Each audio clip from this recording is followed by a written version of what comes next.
Hello my dear students, कैसे हैं आप लोग? अच्छे होंगे। सारे लोग अपनी पढ़ाई में जुटे हुए होंगे।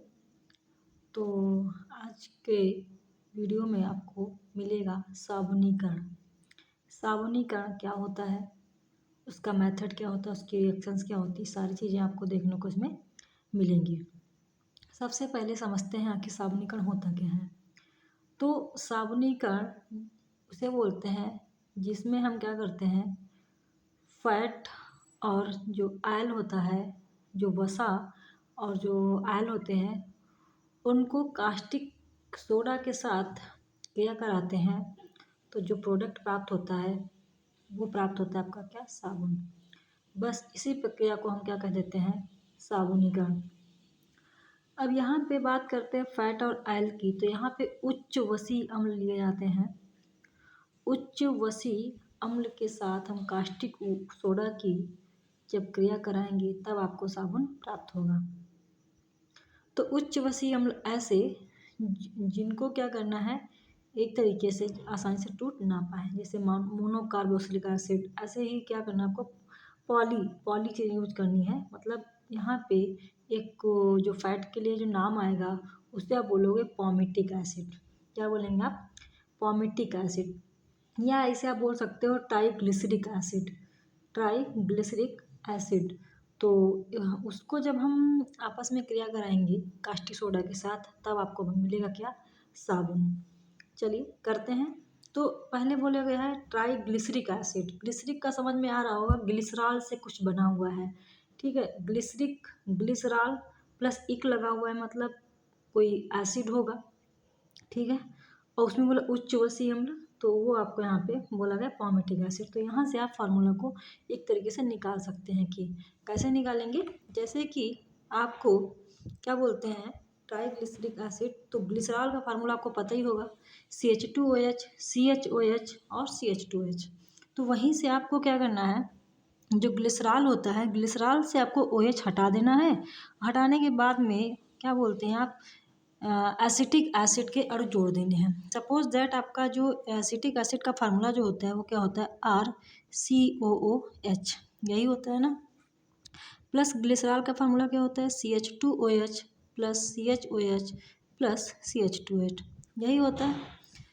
तो मैंने बोला करना क्या है, आपको ग्लिसरॉल के OH को हटा देना है, ठीक है। तो आपने क्या किया, ग्लिसरॉल के आपने OH को हटा दिया, ठीक है। इतनी बात समझ में आई। इतना करने के बाद आप क्या करोगे, यहाँ पे इसको जोड़ने के लिए आपको H को हटाना पड़ेगा। H को हटा दो, इसमें समझना ये मोनो है, लेकिन मुझे क्या करना है, बहुत सारे अणु जोड़ने हैं। यहाँ से H हटा दो और इसके साथ क्या जोड़ दो, CH2, ठीक है। इतनी बात समझ में आई। यहाँ से H को हटा दो क्योंकि O के साथ एक बॉन्ड जुड़ेगा H के साथ, तो हमने H को यहाँ से फ्री कर दिया। अब फ्री कर दिया तो O का एक बॉन्ड खुल गया, ओपन हो गया। अब ये आके इससे जुड़ जाएगा। मीन्स समझे आप मैं क्या कहना चाह रही हूँ। जैसे आपका R, उसके बाद क्या जुड़ा है, CO, उसके बाद क्या जुड़ा, O, यही मैंने बोला ना। अब यही बोला, इसके सामने आपने OH हटा दिया तो इसके साथ क्या जोड़ा है आपको, CH2, ठीक है। यही आपको क्या करना है। अब जैसे ये लिखा था CH, फिर क्या लिखा था CH2, अब साथ में यही करते जाना आपको। जैसे इसमें क्या था OCO, यहाँ क्या जोड़ दोगे R, सेम यही यहाँ पे करना है OCO R, बन गया फार्मूला। ये छोटे फार्मूले से आप जो है इसको निकाल सकते थे।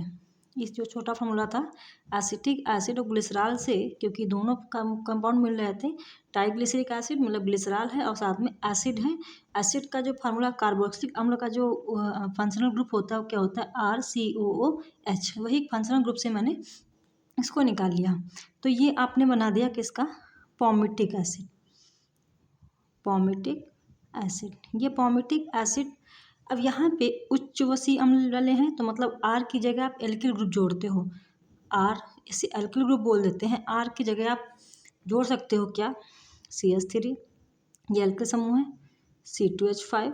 मतलब कई मतलब कि कार्बन के अणु को ले लेना है, कई सारे कार्बन, उच्च बोला है तो कई सारे कार्बन अणु को ले लेना है। तो वही उच्च के लिए आप क्या करोगे, यही R की जगह आपको क्या रख देना है, इसी R की जगह आप कैसे रख सकते हो, C17H35, C17H35, C17H35, ठीक है।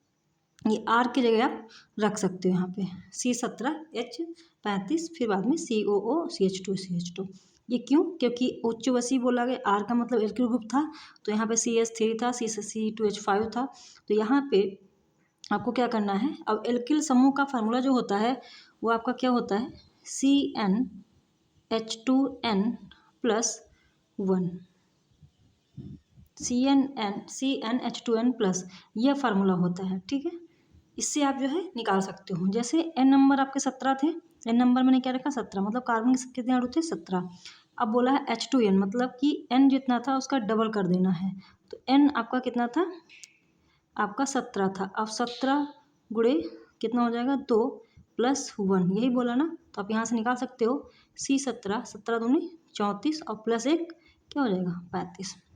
इससे आप जो है निकाल सकते हो। फार्मूला सीखने की मैं बात बता रही हूँ, आप कैसे आप निकालते हो, रटना नहीं है कितना बड़ा फार्मूला कैसे रटें, बस देखो सावनीकरण करना कठिन नहीं होता, आप जाके वहाँ रट्टा मार के लिख सकते हो। लेकिन एक भी बॉन्ड इधर से उधर हुआ तो सारा आपका जो है, कितना भी लिख लो आप, कितनी भी रिएक्शन लिख लो, लेकिन अगर एक बॉन्ड इधर से उधर हुआ पूरा नंबर आपका चला जाएगा, ठीक है। तो वही मैं बता रही हूँ कि पहले नंबर क्या है, एसिटिक एसिड ग्लिसरॉल लिया, उसमें से OH को हटाया, OH को हटाने के बाद में क्या करना, एसिटिक एसिड को H को हटाया, मतलब यही OH ये H मिलके बना देंगे H2O, ठीक है।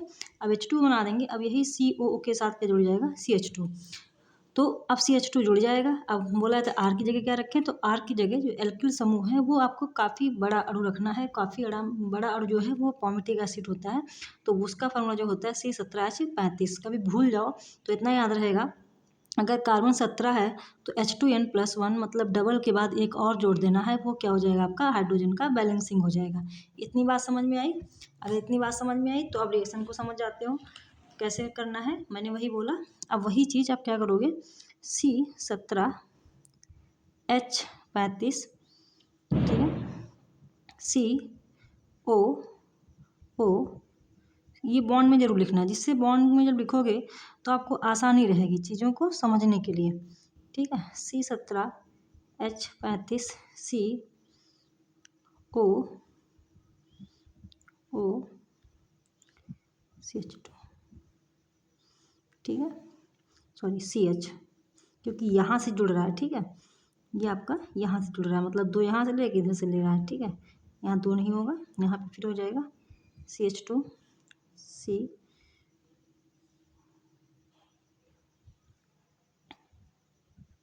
COO, फिर क्या हो जाएगा C17H35। इतनी बात समझ में आई, ये अगर फार्मूला बना लेते हो तो आपको समझ में सारी चीज़ें आ जाएंगी, ठीक है। ये अगर फार्मूला बना लेते हो आप तो सारी चीज़ें आपको समझ में आ जाएंगी, ठीक है। C17H35 COOCH2, ठीक है। इसके बाद में इतना करने के बाद आपको क्या करना है, कास्टिक सोडा लेना है। क्या लेना है आपको, कास्टिक सोडा। कास्टिक सोडा या इसे हम सोडियम हाइड्रोक्साइड भी बोल सकते हैं। क्या लिखोगे आप, सोडियम हाइड्रोक्साइड। सोडियम हाइड्रोक्साइड के साथ क्रिया कराओगे, ये आपका क्या है, सोडियम हाइड्रोक्साइड क्षार है, ठीक है। क्या है ये, क्षार है। तो अब क्षार के साथ किसी एसिड के साथ क्रिया करेंगे तो आपका क्या बनेगा, लवण बनेगा, जिससे आप क्या बोल देते हो, जो आपका साबुन होता है, ठीक है। लेकिन यहाँ पे क्षार ही प्राप्त होगा। जैसे कि आपने क्या किया, इतना करने के बाद ये ओ हमेशा कभी भी टूटेगा तो अपने साथ हमेशा किसको ले जाएगा, हमेशा अपने साथ, कभी भी इसको तोड़ना सीखोगे तो ये हमेशा माइनस में ही टूटता है। कभी भी इससे अगर बॉन्ड एक तरीके से हटाओगे तो ये अपने फिर से इसके इलेक्ट्रॉन क्या हो जाते हैं, इनकम्प्लीट हो जाते हैं। इससे क्या होता है, इलेक्ट्रॉन की कमी हो महसूस होती है। अब कमी महसूस होती है तो मतलब क्या करेगा, ये एक इलेक्ट्रॉन ग्रहण करेगा, ग्रहण करने की वजह से क्या आता है, निगेटिव चार्ज आता है। ये हम पहले की वीडियो में बता चुके हैं। तो अब क्या होगा, ये टूटेगा ऐसे, तो ये अब माइनस लाएगा, ये क्या लाएगा प्लस, ये भी प्लस लाएगा, ये भी प्लस लाएगा। मीन्स अब Na कैसे टूटेगा, Na हमेशा क्या करता था, दान करता था, तो Na+ OH minus, Na plus OH minus, ये टूट जाएगा। इतनी बात समझ में आई। अब ये क्या करेगा, प्लस वाला माइनस लेगा, माइनस वाला प्लस लेगा। मतलब माइनस इसके पास है, O के साथ है, ये किसको लेगा, प्लस को लेगा, मतलब Na को ले जाएगा, और ये प्लस जो है क्या, माइनस को ले जाएगा। मतलब यहाँ इधर क्या बन जाएगा, CH2, इसके साथ क्या है आपका OH है, तो OH जुड़ जाएगा। इधर भी CH के साथ प्लस है, तो ये भी क्या जुड़ जाएगा आपका, CH, OH जुड़ जाएगा। इसके साथ क्या है CH2, इसके साथ क्या जुड़ जाएगा, OH जुड़ जाएगा। ठीक है, तो यहाँ पे कितने OH जुड़े, 3, तो टोटल किससे गुणा कर देनी है, 3 से। ठीक है, CH2OH CHOH CH2OH, इसका काम खत्म हो गया, इसका काम क्या हो गया, खत्म हो गया। ठीक, अब बचा क्या, अब इसको हटा के इसकी जगह पे क्या जोड़ देना है, Na जोड़ देना, सेम प्रोसेस। तो क्या करोगे, C17H35 CO, फिर क्या हो जाएगा आपका Na, सेम हुआ। CH2 की जगह CH2 को हटाओ और क्या जोड़ दो, Na जोड़ दो। सेम वैसे ही प्रोसेस आपको करनी है, C17H35 COONA, सेम यहाँ पे हो जाएगा, C17H35 COONA। अब चाहे इसको ऐसे ही लिख लो, अब चाहे इसको क्या करो, आप 3 बार लिख लो यही चीज़, C17H35 COONA के कितने अणु, 3 से गुणा कर दो, बात बराबर। चाहे ये लिख लो आप, ये साबुन का फार्मूला है, और चाहे ये लिख लो। ऐसे लिखोगे तो आप भूलोगे नहीं, मतलब यहाँ CH2 को हटाना है और CH2 की जगह क्या लाना है, Na को लाना। मतलब CH2 जो OH के पास जाएगा, Na जो है O के पास चला जाएगा, क्योंकि इसके पास क्या है, माइनस के पास माइनस चार्ज है। तो बस ये इसके साथ आज आके तो कह सकते हो पॉमेटिक एसिड को या उच्च वसीय अम्ल को कास्टिक सोडा के साथ क्रिया कराने पे हमें साबुन तथा क्या प्राप्त होता है, ग्लिसरॉल। ये क्या है आपका, ग्लिसरॉल। ग्लिसरिक एसिड लिया था, ग्लिसरॉल निकल गया। ठीक है, एसिड जैसे ही क्षार के साथ क्रिया करेगा तो लवण बनाएगा, ये आपका क्या है, लवण है। ये क्या है आपका, लवण है। ठीक, जैसे इस अम्ल जो है क्षार के साथ क्रिया करेगा तो लवण बनाता है, ये क्या हो जाएगा आपका, लवणी हो जाएगा। तो CH ये क्या करेगा, उच्च वसीय अम्ल क्षार के साथ क्रिया करके साबुन और ग्लिसरॉल देते हैं। बस यही प्रक्रिया क्या कहलाती है, साबुनीकरण कहलाती है।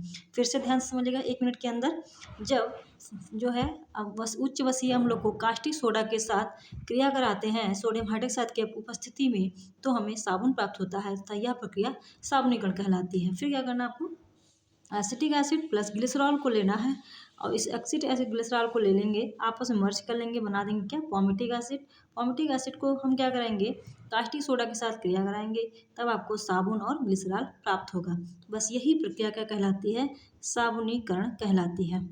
ठीक है, बात समझ में आई। ये आपका 2022 के एग्जाम में पूछे जाने के ज़्यादा चांसेस हैं यूपी बोर्ड के, तो इसीलिए इसको तैयार करके जाइएगा।